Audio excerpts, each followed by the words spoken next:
All right, so I'm recording it. So if people don't make it tonight, they'll be able to watch the recording. So again, we're going to be talking about supplements, and when it comes to things that a person can do for their health, when in relation to brain health, supplements are a really powerful thing. But I also look at it like it's not real difficult to take a supplement, and so it's not.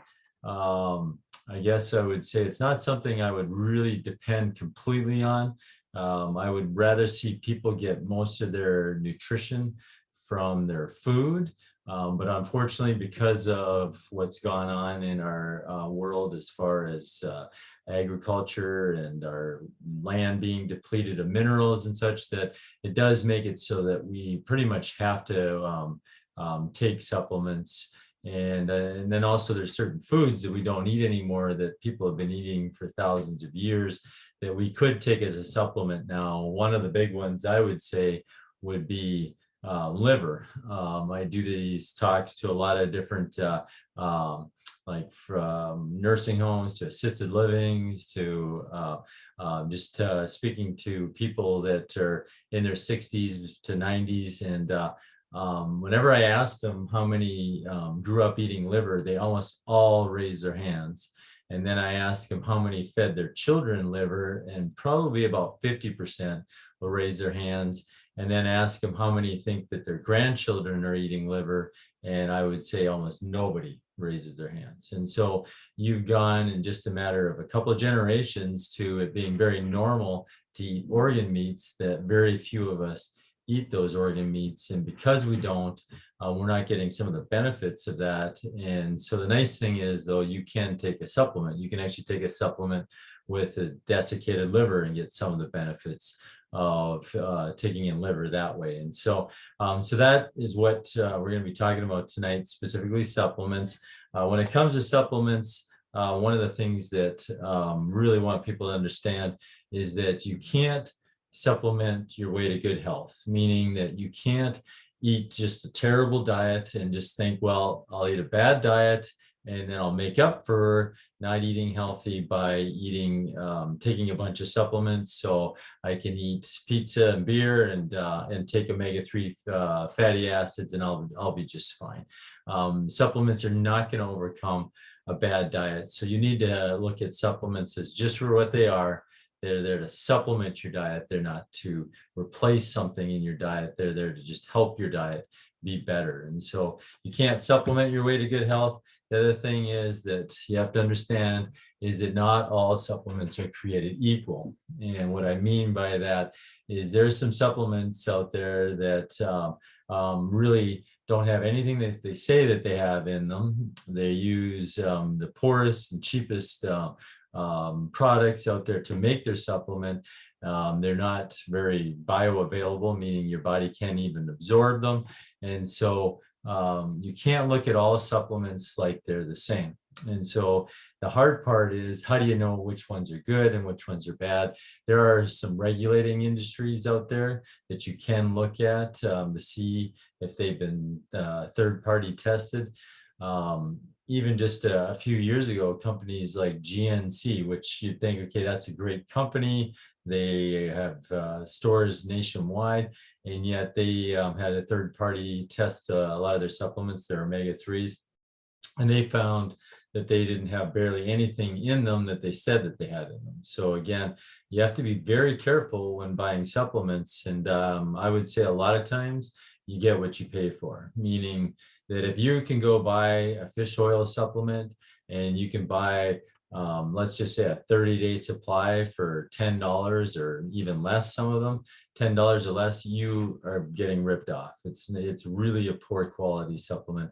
When it comes to fish oils, you're looking at a good quality fish oil. Anyone on the market, it's going to cost you about $1 a day to take that supplement. So you have to be very aware of that. So going to Target, buying the Target brand, Walmart brand, they all shop the exact same companies. They pay that company, put their label on it, their Target label, their Walmart label on it, and they're selling you the same supplement that those other places are selling you. And like I said, more than likely those supplements are going to be very poorly absorbed very poorly used by your body, and you're saving some money, but really in the long run, you're not saving money because you're not getting what you're wanting to get. And so just because you are taking a supplement doesn't mean that it's actually giving you the benefit of what that supplement's supposed to, because of those things. So we'll always look to make sure that a third party has tested that supplement, because then at least somebody else has looked at it to make sure it has what it says it's supposed to have it. So they're not all created equal. The other thing is, when it comes to supplements, you can take two different approaches. One would be a shotgun approach. And so you see on the left what a shotgun can do to a target versus a rifle approach. I am very big about people taking a rifle approach. And what I mean by that is I'm going to list a lot of supplements tonight. It doesn't mean that everybody on this call tonight needs to be taking all these supplements. Okay. So in fact, if you guys are familiar with Dr. Dale Bredeson's book, in his book, he lists the supplements that people should be taking for Alzheimer's disease. I sat down and I did the math and figured out how much that would cost you every month to take supplements. And it was anywhere between $1,100 and $1,200 a month. So $1,100 to $1,200 a month you'd be spending just on your supplements in order to try to prevent dementia. And so what you would rather have is have that rifle approach and only take the supplements that you need. The hard part, again, is, well, how do you know what do you need?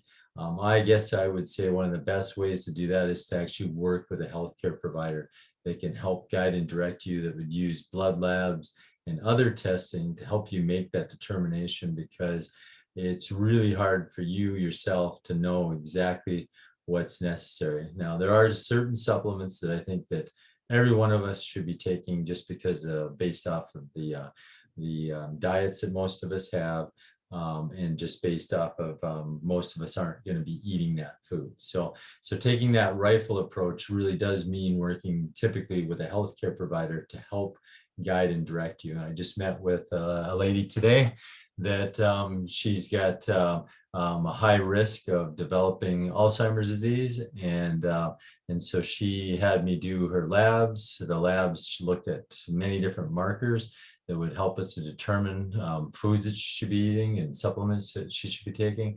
Also looked at her hormone levels, and so it was really a much better way to approach taking supplements.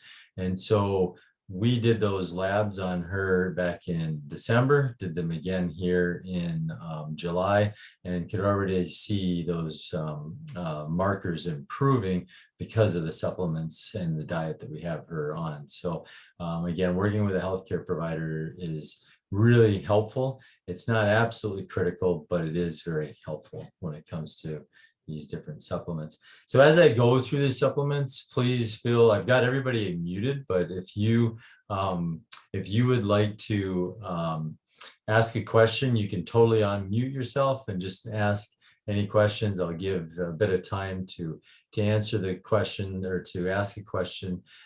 So don't be afraid to ask any questions. If you want to do it in the chat, I'll try to monitor that. It doesn't look like I've got Elizabeth on the call tonight to help me with that, but I'll try to monitor that and keep pay attention to it. So let's get into just talking about the different supplements. Now, I put them into different categories, and so you might see some overlap, that there's a supplement maybe mentioned a few times just because it can overlap into other things. But before I go further too, one of the things that I hear all the time, people asking me when I talk supplements, well, how much do I need? There's a few supplements that I can give you, like everybody should take this much, but for the most part, it's going to be very hard for me to tell you how much you need, because I don't know what your diet looks like. I don't know what your blood labs look like. I don't know what your genetic makeup looks like. So I really have a hard time telling people how much they should take based off of that. Like I said, there is a few that I'm going to tell you numbers, but for the most part, I'm not going to be able to tell you. Most of the packages that or most of the labels will tell you how much you should take, but that doesn't always mean that they're saying that's how much you should take for cognitive decline. So you may want to look online what it recommends for those dosages. But again, that might not be at all what you need. And then the way I approach supplements too is some of these supplements, you don't need to take them every day. You can take them based off of how you're feeling rather than based off of just, oh, I'm supposed to take this every day. And so again, that's where it can be really hard to know.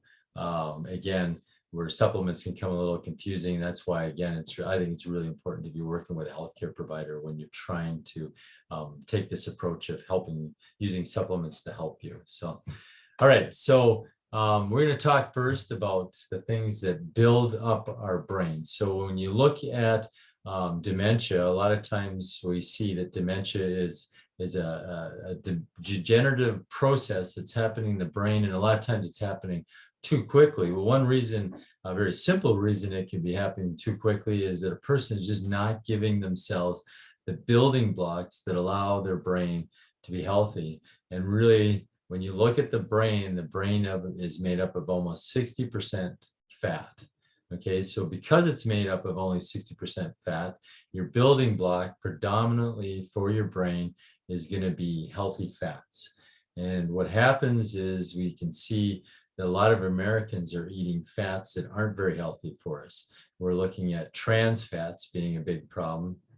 We're also looking at some of the saturated fats being a problem, and then some of the polyunsaturated fats can be a problem. But the best healthy fats for brain building blocks would be the omega-3 fatty acid, then very specifically the one called DHA. And DHA is just a form of omega-3, a polyunsaturated fat, omega-3 fat that's called DHA. And so it's found if you look at food, one of the foods that's very high in DHA is going to be fish. And so that's why a lot of people call fish brain food. And so you really want to be looking at, if you're taking a supplement, you want to be taking a supplement that if you're looking at brain health, you want to be taking a supplement that's high in DHA. And I would say you could go as high as 2 grams of DHA every day to help with brain function. Okay, so when you look on most of these labels, they're going to say it in milligrams. So just understand that if you take 1,000 milligrams, that's only 1 gram. Okay, and so I think a lot of people get kind of caught up in, oh, that sounds like a whole lot. 2,000 milligrams of omega-3 fatty acids can sound like a lot, but it's literally only 2 grams of fat. And so it's not really that much, but DHA is really important. And then medium chain triglycerides, or MCT oil. I think a lot of people have probably heard of MCT oil. People are putting it in their shakes. They're maybe cooking with it. They're putting it in their coffee. And so a medium chain triglyceride is typically derived from coconut oil. And it also is a really healthy fat, and especially a healthy fat for our brain. And then one that's a monounsaturated fat would be olive oil. And so again, a really helpful, healthy fat. If you've ever read Dr. Stephen Gundry's book, The Plant Paradox, he thinks you should drink about a half a cup of olive oil every day. So literally drink it like it's a drink. And so I don't know if I would take that approach. I also think we should get it from our food. So we should probably be eating olives, but cooking with olive oil, that's a lot of people would say you shouldn't because it's got a low smoke point. And so it can become damaged when you cook at high temperatures with olive oil. So I would save olive oil for more putting it on salads, or if you're using low heat to cook something, that can work. But I would definitely stay away from olive oil in cooking techniques, and use more of like the coconut oil or even ghee or butter.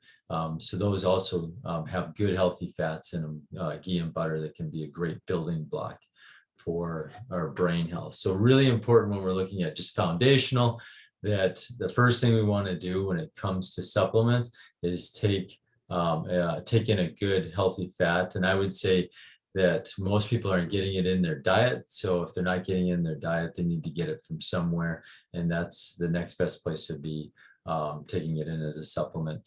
In your diet, again, I'd mentioned fish, but also free range and wild game can also be really helpful in getting those good healthy fats. So those are the building blocks. We also need good proteins. That's also parts of the building blocks of our brain. So having good digestive health is really important. Digestive enzymes can be very helpful for people because as we age, it's harder to break down proteins. So digestive enzymes could be helpful. They're not directly going to help. They're not directly building blocks, but they're going to help you to digest your proteins. So that's the building blocks. The next thing would be helping your brain to function. So your brain uses a lot of different cofactors, a lot of different enzymes to make it work. And so in order to do so, we have to have the cofactors, the nutrients, the different substances that would help our body and our brain to function. The brain is predominantly electrical. And so that's why electrolytes are huge when it comes to your nervous system working the way it's supposed to. Electrolytes literally mean that they can help with electrical in your body. And so those electrolytes that we tend to think of, a lot of us would think about the drink Gatorade. I work out and I lose electrolytes, okay? That is true, but there's also other ways we lose those electrolytes. We use them in chemical reactions.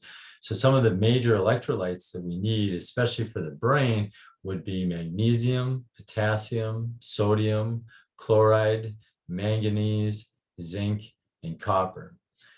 So one of the things we really recommend in our office that people utilize a lot is to be using pink salt just on their food. We tell people to salt their food to taste. What we mean by that is to the point where it's almost so salty you can't eat it. That's the level that we should be salting our food. And so the reason why is because we can get those minerals. So the big difference and the big thing I want you to understand from that is that a lot of times people will say, oh, I'm not allowed to do that because I'm supposed to eat a low sodium diet. And so understand that a low sodium diet is not the same thing as a low salt diet. A low sodium diet means that you have to avoid high amounts of sodium. And table salt is predominantly sodium chloride, although you can find some that are potassium chloride, but they're predominantly sodium chloride. So you would need to avoid table salt, but you wouldn't need to avoid pink salt.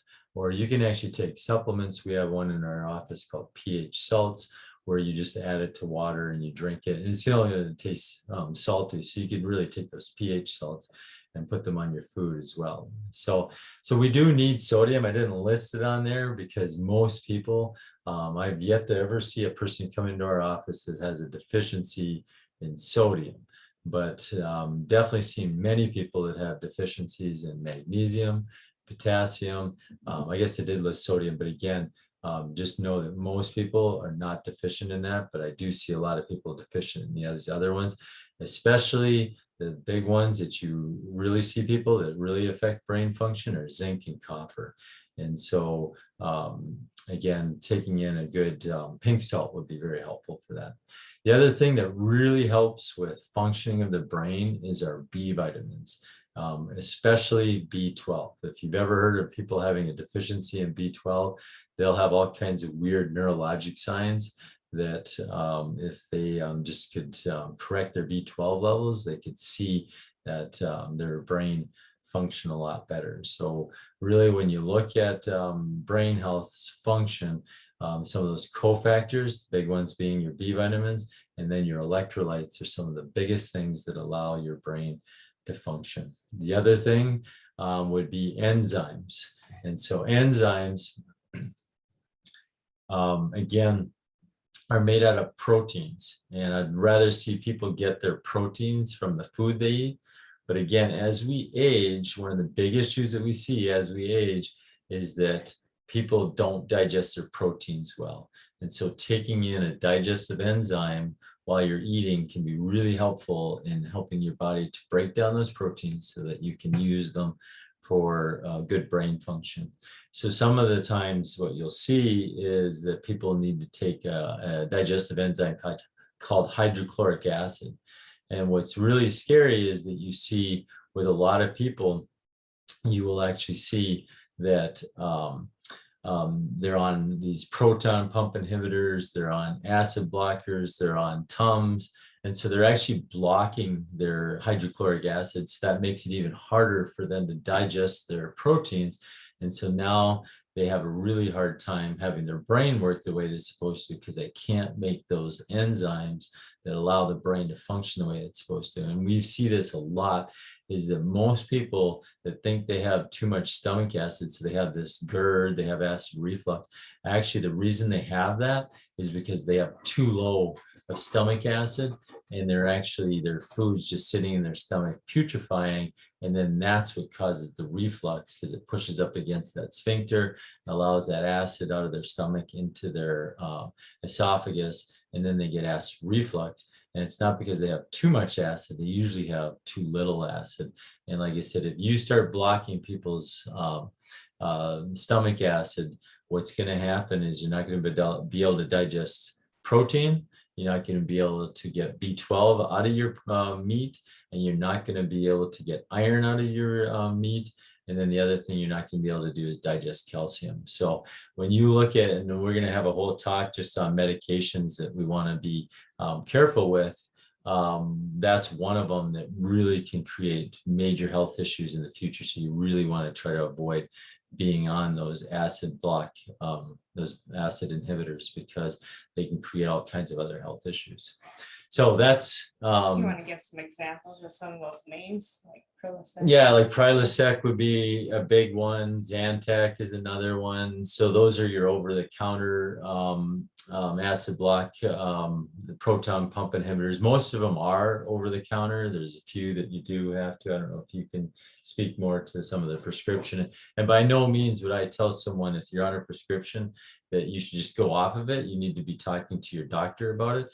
But one of the things we tell people to experiment with is you can buy hydrochloric acid tablets at even at Walgreens, and you know, most supplement stores will have them, and just start taking them and see how you respond. And it's interesting how many people come back and say, man, my stomach feels a lot better taking that stuff. So I'd highly recommend trying that, just to see how you respond to having more acid in your stomach, actually. Is there labs that would help you to know if you have a low? Yeah, so one of the labs we look at when we're looking at, great question. One of the labs we look at when we're looking to see if a person has too low of stomach acid is we look at their total protein. Very easy to test. It's done almost every time they run a test on people. And low total protein, anything lower than 6.9, would tell us that they have low stomach acid. I've seen people below 6. I've seen people in the 5s. They are not getting the protein. And if you can't get the protein, then you can't. That's one of the building blocks of our brain. It's also the only way we can make enzymes. And so really important that we're digesting protein. So a digestive enzyme, again, can come in big help with helping your brain to function the way it's supposed to, indirectly, of course. So that's how, those are some of the supplements that we need for function. When you look at magnesium, we actually have a resource on our website, because there's lots of different types of magnesium. I'm sure we've all probably heard of magnesium citrate. We've heard of magnesium malate, maybe magnesium chelate. Magnesium threonate is a big one, especially for brain health. So there's a supplement called Neuromag. It's actually 2 grams of magnesium. And the nice thing about it is it doesn't create some of the digestive things that magnesium typically does. Magnesium is a muscle relaxer. So if you take it in your digestive tract, it can cause you to relax and get loose stools. And so some people take magnesium to help with sleep. The problem is if you take a magnesium that causes you to have faster bowel movements, that might not be a great night's sleep because you're having to get up in the middle of the night to go to the bathroom. So, so magnesium, when you look at the brain, magnesium threonate is definitely the type that's been shown to be the most effective with brain health. And like I said, it's very specific, called Neuromag. You'll see it sold by a few different companies, but I would definitely recommend that for brain health. Magnesium can be used, like I said, for a sleep aid. It can be used for digestive health. It can be used for muscle cramps. But when specifically looking at the brain, you want to be taking magnesium threonate. Okay, so that's how those are the supplements we can use for function. Protection, I had mentioned, especially in Alzheimer's disease, what the research is showing is that when people are forming those amyloid plaques or forming those neurofibrillary tangles, they're really there to protect the brain rather than they're causing the problem. So there's damage that's attacking the brain, and then your body actually sacrifices its own neurons to try to build a wall to protect itself. And that's why, again, when you look at the medications that they've tried to develop that to get rid of amyloid plaques and neurofibrillary tangles, it actually makes the patient worse. And the reason why is because you're getting rid of their protective mechanism. Well, some of the things that we can also do that more of the natural ways that we can protect our brain is to take supplements that would allow for protection. So the big ones that cause damage to the brain are inflammation and free radicals. And so with inflammation, there's some things we can do. Omega-3 fatty acids. So I had mentioned that DHA is the building block. Well, the thing that reduces inflammation with omega-3 fatty acids would be EPA. So there's definitely supplements on the market that are EPA and DHA. Typically, what we tell people to do when we're recommending this for brain health is you take two separate supplements, one that's specifically for DHA and one that does have an EPA DHA combination. Turmeric, or people have heard it called curcumin, that is also very anti-inflammatory, whereas resveratrol, that's a big one. And there was a study done a few years ago saying how healthy it was, and that you found it in red wine. So I think a lot of people thought, well, that just justifies, I'll just drink a bottle of red wine every night, and that will allow me to block inflammation.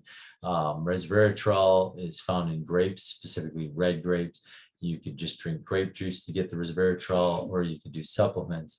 Now, that being said, there's probably a little bit of stress release that comes with the wine, but a bottle of wine would be a bad idea. So a glass of wine, red wine, not bad. Bottle of red wine, bad. So because alcohol causes inflammation too. So we really want to have moderation when it comes to that.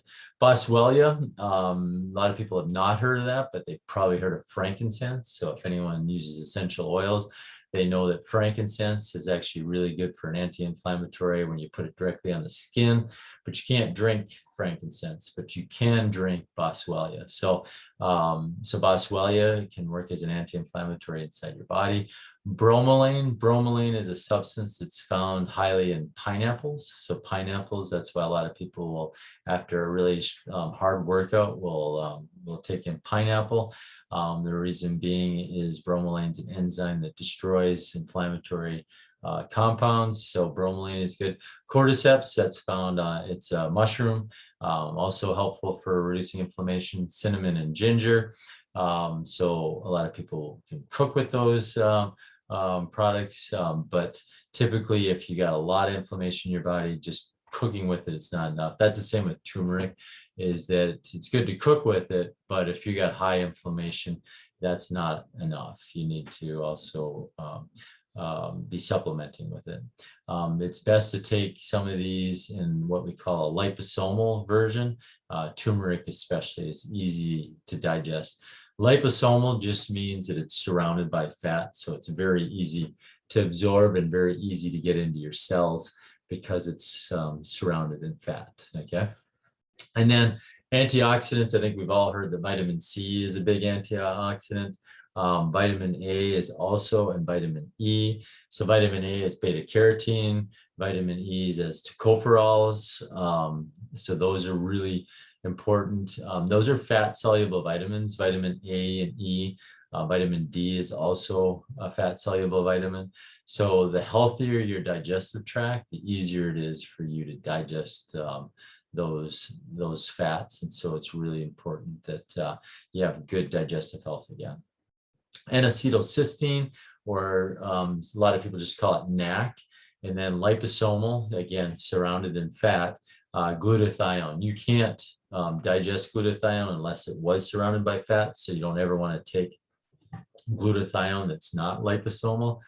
Glutathione is the most powerful antioxidant that your body, actually your own body produces it, but you can also taking it as a supplement. Some people, and we actually see this a lot when it comes to people that are at risk for dementia, have a poor ability to make glutathione. And that's why toxins are so damaging to their bodies, is because toxins cause free radicals. And then if you can't make glutathione, you can't basically get rid of those free radicals. And so it becomes a big problem. So glutathione, for those people especially, is really good. And I've done a lot of different genetic reports.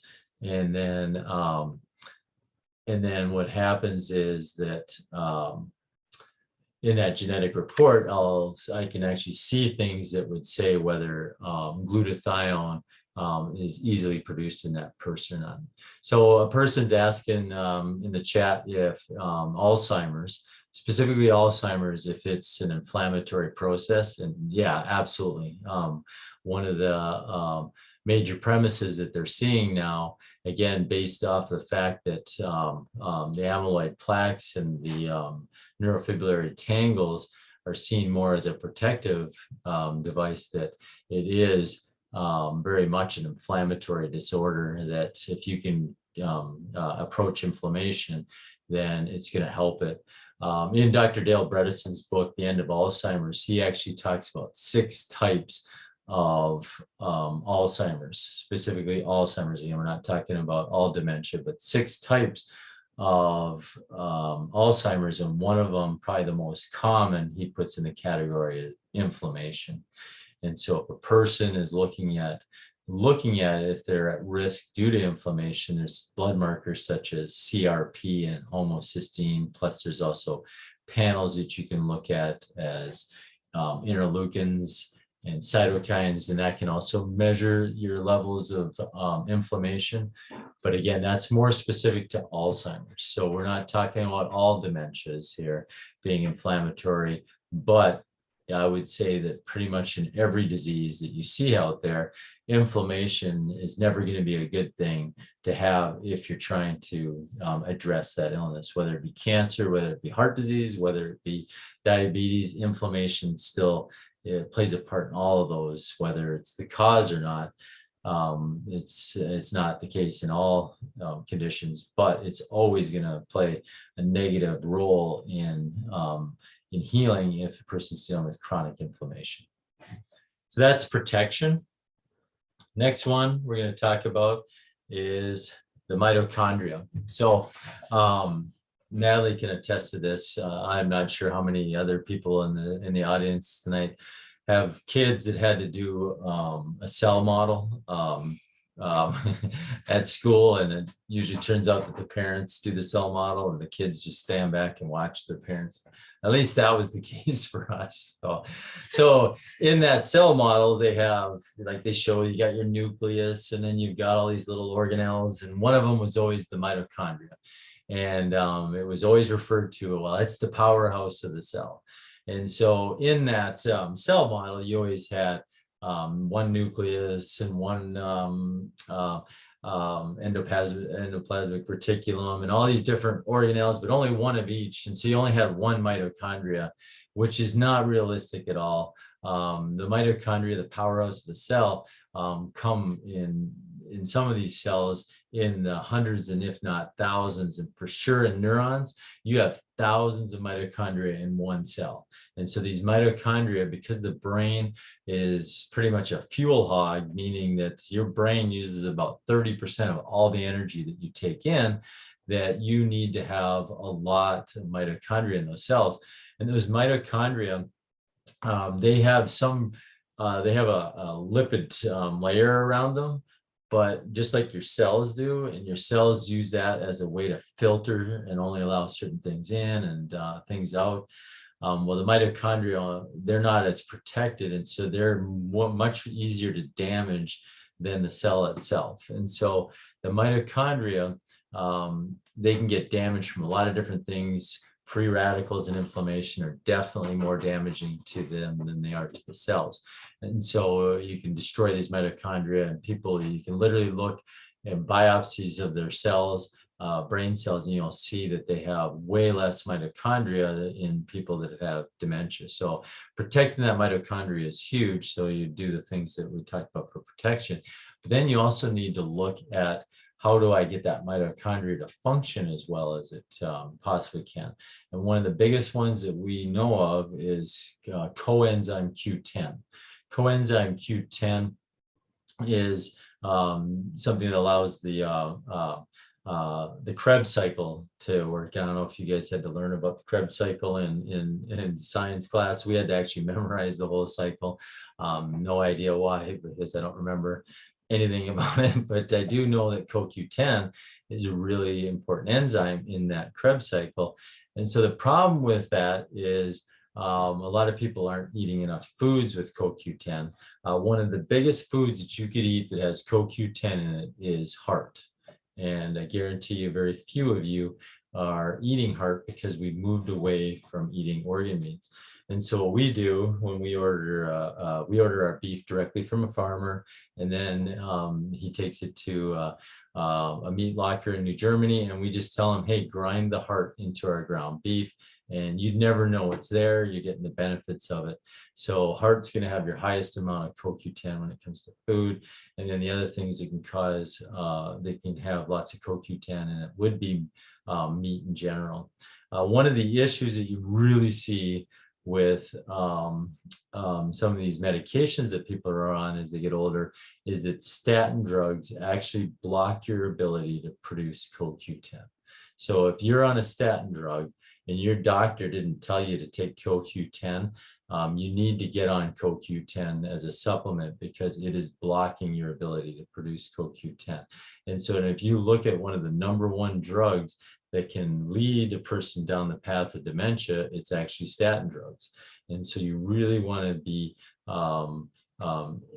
supplementing with a CoQ10 when you're dealing with taking a statin drug. They might not know what a statin is. Okay, yeah, so statin drugs, statin drugs are drugs that are used to block your production of cholesterol.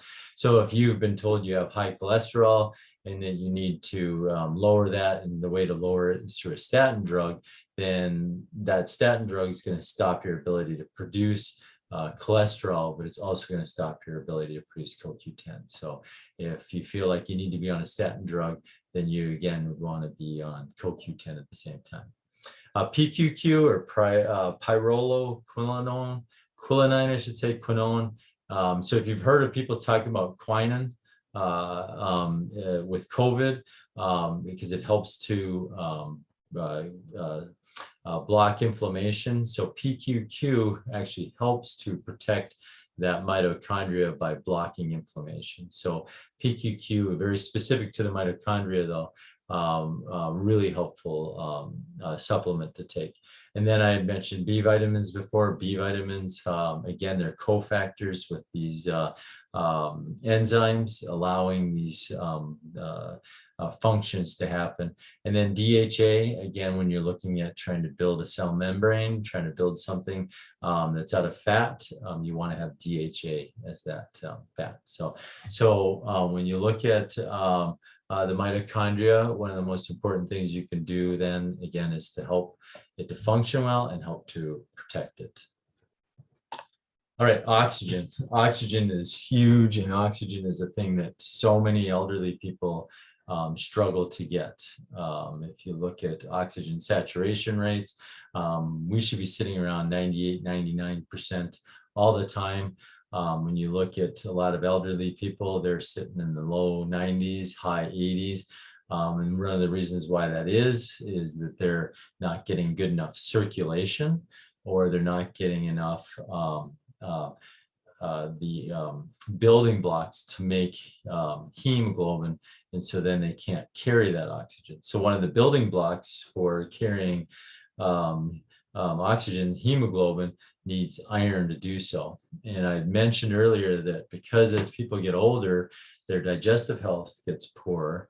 They get lower stomach acid, they can't break down their meat, they can't access the iron that's in that meat, and they have low iron. And I'm guessing you guys see this all the time, is you take people's iron levels and hemoglobin levels, and they're low, and so they can't get oxygen. Your brain, again, uses about 30% of all the oxygen that you breathe in. So if you can't get that oxygen to the brain, that brain is going to age quickly, it's going to degenerate, and it's going to form dementia type of issues, from Alzheimer's to other types of dementia. So iron then plays a huge part.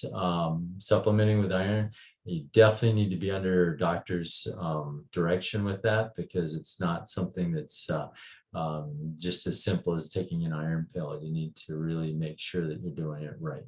And so I would not encourage you guys to be taking iron supplementation without doctor's direction. So huperzine A and vinpocetine, both of those help you to produce an enzyme called NOS, or nitric oxide synthase. So we've all probably seen either the energy drink NOS, or we've seen Fast and the Furious, and they're using NOS in their cars, nitric oxide. Or maybe you've heard of a person, they're having a heart attack, and they give them a nitric oxide pill. What that does is it oxygenates those blood vessels, and it also, so there's NOS that's for the endothelium, and there's NOS that's for the neurologic cells. And so by increasing your NOS, huperzine A and vinpocetine, that's what they do. By increasing your NOS, you're increasing your ability to get oxygen into your neurons and into your endothelial. So it helps with cardiovascular, and it helps with brain health. Huperzine A and vinpocetine are not foods that you sit down and eat. They're come from plants. They're plants that people used to eat, and now we don't eat them. It's not part of our routine to be taking in these. We see them as weeds, and so we just avoid them or try to kill them. And so huperzine A and vinpocetine almost have to be taken in as a supplement. So, all right. So I do have a question about, does diet soda, Diet Coke, Pepsi add to dementia and Alzheimer's? So good question. So when you look at diet pop, you're looking at a lot of different things that come with that. But one of the big ones would be, what are they using for their artificial sweetener? And so if they're using NutraSweet, definitely NutraSweet has been shown through many different studies that can be a neurotoxin. So your body doesn't know what to do with it, and it's toxic to the nervous system. So could it play a part into it, into dementia, Alzheimer's?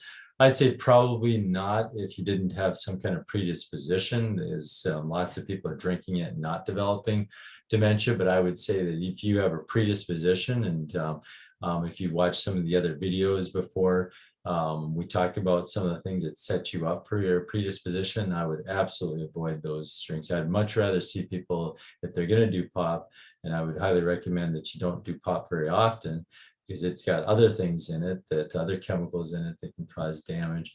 But if you are, I would do it with, I'd go to the, I don't know if they call it, like, if it's Mexican Coke or whatever, do you know what I mean? The ones with natural Yeah, sugar. I'd use natural sugars. I'd avoid the ones that high fructose corn syrup. Growing up in Canada, I remember we would come down to the States and drink your pop and think it was like drinking syrup. And so I guess it kind of was, because it was high fructose corn syrup. We don't, at the time anyways, didn't use that for our pop. It was just sugar pop. And so I would say that the big thing with the diet pops would be the artificial sweetener. Now, if you're using a natural one like stevia, so you're drinking a diet pop like that Zevia and stuff like that, it's still highly processed. So it's better, but it's because it's made out of something natural, but it's still highly processed. So, and so is sugar too. So that being said, that's why I would limit the amount of pop I'd be drinking just for that fact. Or you can be doing drinks that have more natural sweeteners like honey, that kind of thing. But again, you'd still want to limit it to some degree, just because of all the other ingredients that can become problems. So try to eat and drink foods in their most natural states as you possibly can. Okay. So hopefully that answers that question. So that's oxygen. So again, a few things that we can do. We'll talk about it in another video on exercise, because exercise is huge. Getting proper circulation. If your hands and feet are cold all the time because of poor circulation, those are your extremities. Well, your head's considered an extremity too. And so if you're not getting blood to your hands and feet, you're probably not getting enough blood to your head either. And so can create all kinds of health problems, including leading to someone that's predisposed to dementia. So another one then would be gut health. So we talked a fair bit about that already, just because if you can't digest the building blocks that your brain needs, then you're not going to have a healthy brain. If you can't digest the building blocks that allow for enzymes to make the brain work the way it's supposed to, you're not going to have a healthy brain. And the biggest one that we're seeing more now is that not only can a person, like if they're not digesting their food, they can start to get what we call a leaky gut. And then that leaky gut, they're actually showing research now that is showing that bacteria are traveling up a nerve called the vagus nerve back into the brainstem. And they've actually attributed that to people developing Parkinson's disease, that it's creating this inflammatory process because your immune system is attacking these microbes are traveling up this nerve. And so you can really see major problems come about because of gut health. So if you've ever heard people talking about the gut being the second brain, or the gut-brain axis, definitely taking good care of your gut is really important. And as we age, we produce less digestive enzymes, and it's a vicious cycle because you need protein to make digestive enzymes. So if you start losing your ability to digest protein, then you can't make digestive enzymes, then you can't digest protein, then you can't make more digest. You literally create this vicious cycle that makes it so it's less and less likely that you're going to be able to digest the food you're eating. So just because you eat it doesn't mean it's getting inside your body. And so what I mean by that is your food in your stomach, your food in your small intestine is not inside your body. It's not inside your body until it crosses that intestinal barrier. And until that happens, it doesn't matter how healthy you're eating. If you can't get it into your body, you're not going to be healthy. So the digestive enzymes would be lipase, amylase, proteolase, hydrochloric acid, bile. That's a huge one. If you've had your gallbladder removed, they'll tell you, oh, you don't need it. Your liver produces the bile. Well, it has to produce it on demand, and most likely it's not going to do a very good job. There's a reason why you had to store it in a gallbladder and then release it when you ate that fat, because your liver can't keep up to the amount of fat that the amount of bile it needs to digest your fat. So if you've had your gallbladder removed, highly recommend that you're taking ox bile as a supplement, especially if you're eating when you're eating foods or a meal that's higher in fat. Probiotics can be a really good thing. We should be able to get good bacteria on the food we eat, but the problem is it's all sprayed and killed, so nothing can live on that food. And so that's why organic is another better way to go when it comes to eating foods. But probiotics can be helpful. It doesn't always have to be through a capsule. You can do it through fermented foods like kombucha and kimchi, and so you can do yogurt. Yogurt comes with a lot of sugar though, so A lot of times people will do kefir instead, where all the sugar is digested already by the bacteria. So a lot of different ways to get probiotics. You can do supplements too. L-glutamine helps with people that are dealing with a leaky gut. It helps to heal the gut. It repairs the gut. So L-glutamine could be a good supplement, especially if you're dealing with a leaky gut. I think we've mentioned in videos before what a leaky gut does, or how you can know if you have a leaky gut. But I'd say the number one sign that you know if you have a leaky gut, if you start having food sensitivities to pretty much everything you're eating, that can be a really big sign of a leaky gut. Liver support. Liver plays a big part in digestion. Again, if you're trying to produce bile, it helps with that. So milk thistle and dandelion root, two weeds that we try to kill all the time in our yards, actually really helpful for our liver. As you probably noticed, trying to kill them is not easy. The reason they're not easy is they're great at detoxifying. And so if they're great at detoxifying, they can really help your liver to detoxify as well. So again, most people aren't eating milk thistle or dandelion root. You can drink those. Most people will do it as a tea. And so, but most people taking it as a supplement is probably the best option. So that's your gut health. Stress. Lots of us deal with stress, especially over the last year and a half to now coming on to 2 years of dealing with this COVID and all the different stuff that comes with that. So dealing with our stress is really important. And so one of the best ways we can deal with stress is a thing called adaptogens. And those are supplements that you would typically take in the morning, because for some people they kind of like they bring clarity and focus, but it can be harder to sleep because they do that. So I think a lot of us have probably heard of ashwagandha, rhodiola, holy basil, ginseng, eleuthero, maca root. Those are probably less heard of, but those are bless you. Those are really good ways to help with dealing with your adrenal glands, helping support the adrenal glands. So if we're stressed, or maybe we're going through just a period of stress, I would highly recommend that people taking these adaptogens. And the reason why is that stress causes us to release cortisol. Cortisol has been shown to really impact the hippocampus of the brain. Hippocampus is where we produce from short-term memory to long-term memory. And if you look at what gets damaged the most in most dementias, it's the hippocampus. And so you want to use these adaptogens to help protect against too much cortisol being released by your adaptogen or by your adrenal glands. So stress, the blood sugar. Blood sugar is huge because blood sugar can cause inflammation. The other thing it can cause is if your blood sugar is constantly high, what your body does is it fills up with, the cells fill up with sugar and store it as glycogen. Once those glycogen stores are full, then your body says, I don't want any more, and it downregulates your insulin receptors.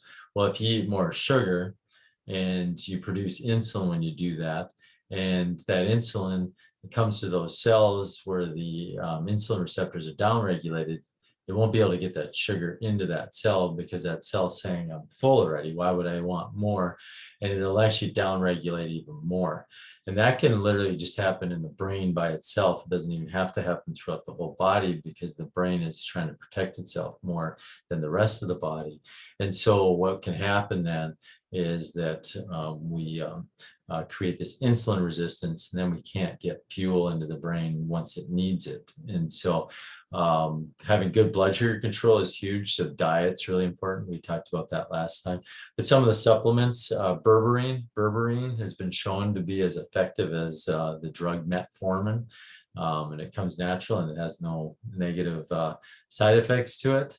Now let's say you're a person that, well, I crave sugar. I love sugar. I don't know how I'm going to stop eating sugar. Well, there's a supplement called Gymnema that actually helps you curbs your cravings for sugar. So actually shuts off that part of the brain that wants that sugar. So Gymnema can be really important. Another thing to be really aware of when it comes to sugar cravings is the gut bacteria can actually release hormones that stimulate the part of the brain that wants sugar. So having good gut health, again, would be really important. And so that's why probiotics can be really helpful, put the right bacteria in that don't want to eat sugar all the time. MCT oil actually helps us to stabilize blood sugar.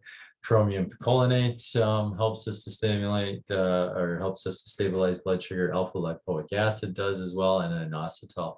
And so a lot of times when you look at blood sugar control supplements, they will have all those ingredients in there because they're so good at stabilizing blood sugar. So blood sugar has two sides to it.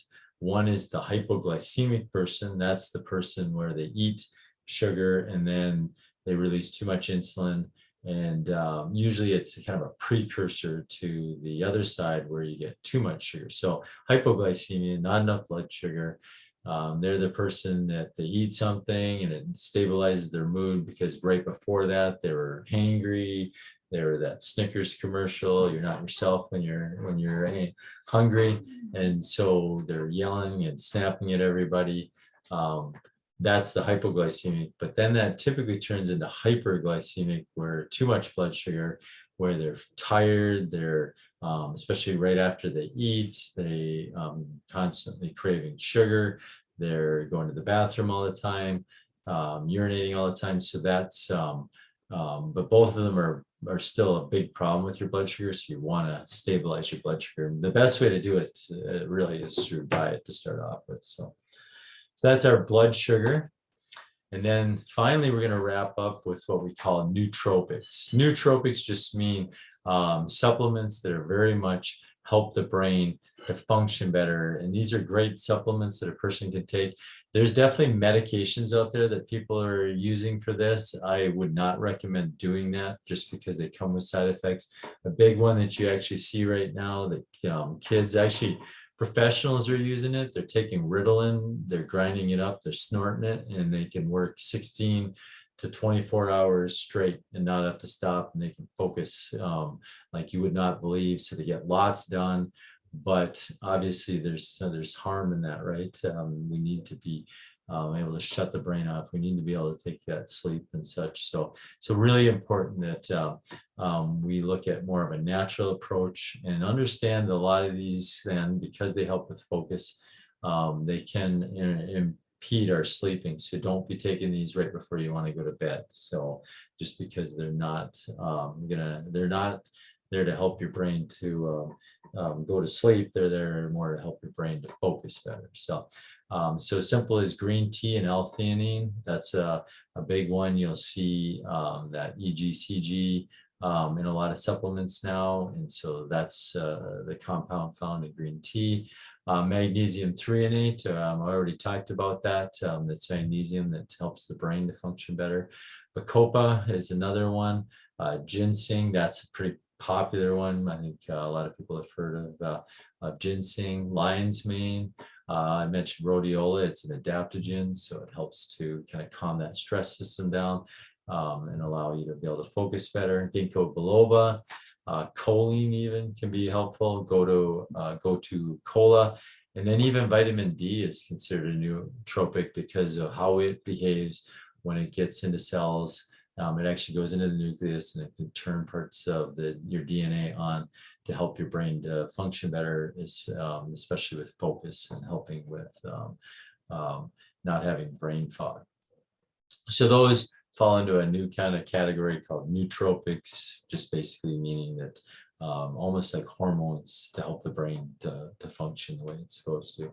So those are some of the supplements a person can take to help with brain clarity and focus. So again, when you look at supplementation, you have to see it as, I'm not doing this to replace a poor diet. I'm not doing this so that I can have a poor diet. And I'm not doing it to replace food. Supplements really means I'm taking it to help fill in the spaces that I'm missing with my diet, or the spaces that I can't fill with my diet, either because of how food is produced today, or because maybe not willing to do certain things, like I'm not going to eat liver, or not going to eat heart or whatever. And so supplementation can be really helpful for that. But again, when it comes to supplementation, especially when you're buying it, when you're trying to figure out how much you should take and what product you should take, I think it's really important that you have a health practitioner that would come alongside you and help figure that out and help you to take that that rifle, that laser approach rather than taking a shotgun approach. Because again, if you took all the supplements I just mentioned here, guaranteed that's more than $1,200 a month. You're probably looking at a couple grand a month just to take those supplements, and you could be taking supplements that are very much not needed. You could be taking supplement or missing supplements that are needed. And so having that practitioner sit down with you and help you to figure out what that what the amounts are, the products you should be taking and such can be super helpful. And the nice thing is once you know, it's not something that you need to do, sit down on a constant basis with that person. You can work on your own after that and really start to learn your body and learn what your body would need. So we are available as practitioners at Vallejo to come alongside you. We do this all the time with patients. So it is something that we can help with. There's definitely other people out there, health coaches and such, that can be helpful as well. And then there's lots of places you can look yourself to learn more about them, and you can discover and experiment with them. Because again, supplementation, I think a lot of us kind of took the approach like when we took our Flintstones when we were kids. You just took it every day. You don't know if you need it or not. You just took it every day. And that's not really how supplements should work. There's definitely going to be days where you would take supplements like those stress ones. You wouldn't take those every day. You would take those when you're under higher amounts of stress, or there's other ones that you would need more of at a certain day. Like say I'm under a lot more of a workload. Well, I'm going to take more to help with the oxygen to my brain. Or let's say, hey, I didn't eat real great over the weekend. I had poor sugar control. And so I'm going to take some of these supplements until I get my diet back on track. So it's not something that you want to look at as I just got to take this every day for the rest of my life. That's not how supplements should work either. So I don't see any other questions in the chat, but maybe some of you guys have questions. If you want to unmute yourself, we'll stick around for a couple of minutes and just answer any questions that you might have.